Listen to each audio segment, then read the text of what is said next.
On rêve tous de voir des grands miracles, des maladies qui disparaissent, des cancers guéris du jour au lendemain, des situations financières bloquées qui se débloquent par un grand miracle, des portes fermées qui s'ouvrent miraculeusement, et j'en passe. Mais on est tous pareils, on veut tous voir des grands miracles.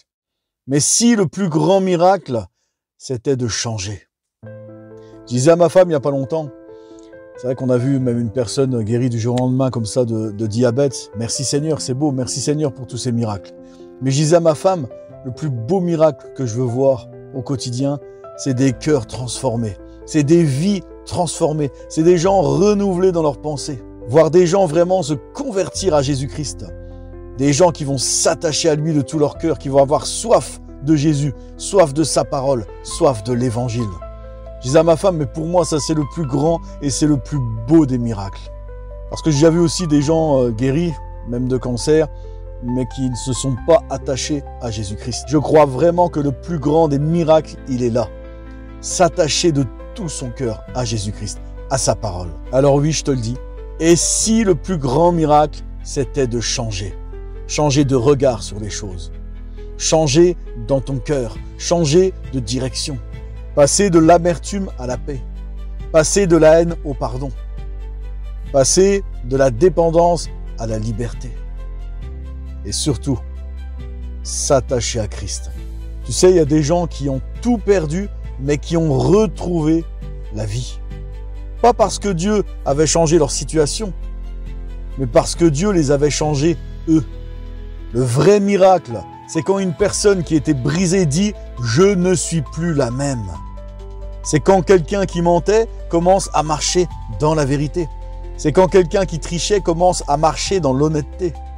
C'est quand celle qui se détestait commence à s'aimer comme Dieu l'aime. C'est quand nous n'avons plus soif de marcher par toutes les choses vaines de cette terre. C'est quand on se détache de l'amour de l'argent. C'est quand on réalise que tout sur cette terre, tout ce qu'on fait dans ce monde, si on n'a pas le Christ, eh bien tout n'est que vanité et poursuite du vent. C'est quand on trouve notre identité en Christ. C'est quand on réalise qu'ici sur cette terre, on est étranger, voyageur. Et c'est quand on réalise que notre patrie est au ciel avec le Christ. C'est quand on se détache des choses du monde pour se centrer sur l'essentiel, notre vie avec Christ, Dieu au centre. Ça, c'est le plus grand et le plus beau des miracles, les amis. Parce que la Bible dit « beaucoup d'appelés, mais peu d'élus ». Dans tous ceux qu'on appelle chrétiens, combien ont vraiment mis Dieu au centre?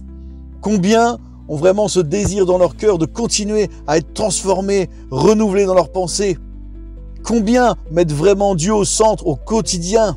Pas seulement le dimanche matin à l'église, mais H24, toute la semaine, tous les jours. Combien font passer Dieu en premier? Combien ont renoncé à leur propre volonté pour se soumettre à la volonté de Dieu? Là est le plus grand et le plus beau des miracles. Oui, le plus beau des miracles. Eh bien, c'est un cœur qui s'incline devant son Dieu. Le plus beau des miracles, c'est quand la personne décide de faire passer Dieu en premier. Le plus beau des miracles, c'est quand une personne décide de fonder toute sa vie sur le roc, c'est-à-dire sur les paroles de Jésus-Christ.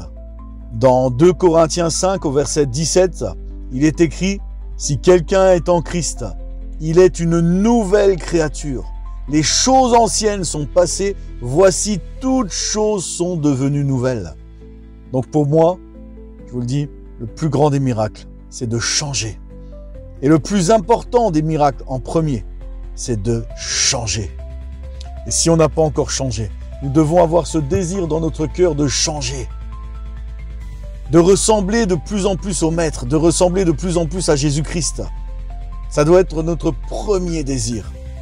Et je vous répète, moi je disais à ma femme dernièrement, mais le plus grand des miracles que je veux voir, c'est quelqu'un qui s'engage vraiment avec Christ. C'est une vie transformée, c'est un cœur transformé, renouvelé. Pas quelqu'un qui court juste après les bénédictions et les miracles. Non, quelqu'un qui aime vraiment Jésus, qui s'attache à Jésus de tout son cœur. Ça, c'est les miracles que je veux voir. Plus grand miracle, moi, qui touche mon cœur, c'est celui-là. Quelqu'un qui va s'attacher à Christ. Quelqu'un qui va renoncer à des choses qu'il aimait parce qu'il sait que Christ ne veut plus ça pour lui dans sa vie. Ça, c'est le plus beau, les amis. Ça, c'est le plus magnifique des miracles. Aspirons à voir ces miracles et prions pour voir ces miracles. Prions pour qu'il y ait des cœurs transformés. Le plus grand des miracles, c'est de changer.